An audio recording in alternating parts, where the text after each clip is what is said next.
आने से पूर्व हमारा स्वभाव कुछ और होता है।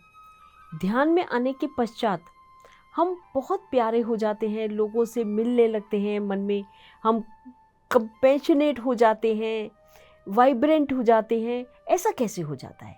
मतलब ध्यान में एनर्जीज आई वो तो सही है, हीलिंग हो गई वो भी सही है, पर ये स्वभाव में बदलाव, और मैंने बहुत ज़्यादा बदलाव देखा है, इवन अपने अंदर भी मैंने बदलाव देखा है। यस तो कैसे? यस विभा जी, ये बहुत जाहिर सी बात है। जैसे आपने अपने अंदर बदलाव देखा, मैंने भी अपने अंदर बदलाव देखा। और ये बदलाव जो है, ऐसा नहीं है कि एक स्टेज हमारा आ गया, अब मुझे लगता है यस मैं अब थोड़ी सी अच्छी और हो गई हूँ, थोड़ी सी और बदल गई हूँ, थोड़ा सा कम जेलस हो रही हूँ, थोड़ा सा कम अहंकार आ रहा है, तो अब सब परफेक्ट हो गया। ऐसा कभी नहीं होता। ये अनएंडिंग प्रोसेस है और इसके ऊपर ही हमको काम करते रहना है लास्ट तक। तो क्यों होता है ऐसा हमारे स्वभाव में बदलाव? वो इसलिए कि जब हम जन्म लेते हैं तो हम बहुत ही प्योर सोल होते हैं। हमारे अंदर कोई भी ये अरिष्ट वर्ग नहीं रहते। हमारे अंदर ना अहंकार होता है, ना हमारे अंदर क्रोध, ना हमारे अंदर लोभ मोह माया, कुछ भी नहीं होता। हम बहुत ही प्योर सोल होते हैं। इसलिए हम कहते हैं ना, जब बच्चे होते हैं एकदम खिलखिला के हंसते हैं, 2 झापड़ मार दो, उसके बाद भी कुछ देर के बाद फिर आके आपके अंदर हो जाएंगे। अहंकार का नाम नहीं है। पर जैसे जैसे हम बड़े होते हैं, अगर किसी ने कुछ थोड़ा सा रे भी कह दिया तो हम इतना बड़ा मुंह फुलाकर, इतना अहंकार है, हम बात नहीं करेंगे उससे। कि थोड़ा सा हमारा कुछ किसी ने तारीफ़ कर दी तो हम बहुत बड़े, मतलब हम अपने आप को बहुत ज्ञानी समझने लगते हैं, अहंकार आने लग जाता है। या किसी ने कुछ भी थोड़ा सा कर दिया, कुछ अच्छा हमसे परफॉर्म कर लिया, तो हमारे अंदर एक दबी हुई सी जलन, एक जेलसी आ जाती है कि मेरे से अच्छा कैसे कर लिया। तो ये सब क्यों होता है? क्योंकि हम जब बड़े होते हैं, अपने ही घर में, अपने ही सोसाइटी से हमको जो सीखने को मिलता है, उसी से धीरे धीरे हम अपनी प्योरिटी से वंचित होते रहते हैं और हमारे अंदर ये दुनियादारी बढ़ती रहती है।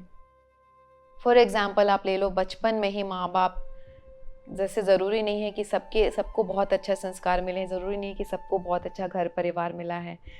कभी कभी हम देखते हैं किसी के घर में, जैसे सपोज़ छोटे बच्चे खेल रहे हैं, कुछ खा रहे हैं, पड़ोस के बच्चे आ गए, तो खुद माँ बोलती है ये मिठाइयों को लेके अंदर रख दो, जब वो चले जाएंगे तब खाना। तो ये क्या सीख देती है बच्चों को कि आपको अपने बारे में सोचना है, आपको दूसरों के बारे में नहीं सोचना है, आपको बांट कर नहीं खाना है। और क्या देखते हैं हम, माँ बाप कहते हैं कि तुमको क्लास में फर्स्ट आना है, दुनिया जाए भाड़ में, तुम अपना सारा ताकत लगा दो, तुमको क्लास में फर्स्ट आना है, तुमको अव्वल आना है। तो बच्चा क्या करता है, अपनी नोट शेयर नहीं करता फ्रेंड्स के साथ में कि कहीं उसके ज़्यादा नंबर नहीं आ जाए। इधर उधर जितना ताकत लगा के उसको सिर्फ पड़ी रहती है कि मैं फ़र्स्ट आऊँ, रेस में, स्पोर्ट्स में तुमको फ़र्स्ट आना है। तो वो बच्चा ताकत लगा देता है लाइन क्रॉस करके फ़र्स्ट आने की, चाहे बगल में किसी को मार दिया, चाहे हाथ लग गया, चाहे कोई गिर गया, उसको परवाह नहीं है। तो ये सोसाइटी से तो ही हम सीखते हैं कि सिर्फ अपने बारे में सोचो। लेकिन जब हम ध्यान में आते हैं, और पता है जैसे जैसे हम बड़े होते हैं, हमारे अंदर एनर्जी की भी कमी होने लगती है। ये बात मैं कहना भूल गई थी। जब हम ध्यान में नहीं आते हैं, लेकिन हम दुनियादारी में जड़ित रहते हैं, धीरे धीरे हमारे शरीर की एनर्जी बहुत कम होने लगती है। इन सारे हमारे बिहेवियरल पैटर्न से हमारी एनर्जी बहुत ही क्षीण, बहुत ही निम्न स्तर पर आ जाती है। और जितनी कम हमारी एनर्जी की लेवल होती रहती है, उतने ही और ज़्यादा ये बिहेवियरल पैटर्न्स हमको घेरते रहते हैं। तो ये वाइस वर्सा है। जितने हम निम्न स्तर के होते जाते हैं सोसाइटी से सीखकर, उतनी एनर्जी कम होती रहती है, और जितनी एनर्जी कम होती रहती है, उतने ही हम और ज़्यादा नीच हो जाते हैं अपने व्यवहार में। तो इससे उभरने का, इस साइकिल से बाहर निकलने का तरीका होता है ध्यान। जब हम ध्यान में आते हैं तो इस साइकिल को एक फुल स्टॉप, एक विराम लग जाता है।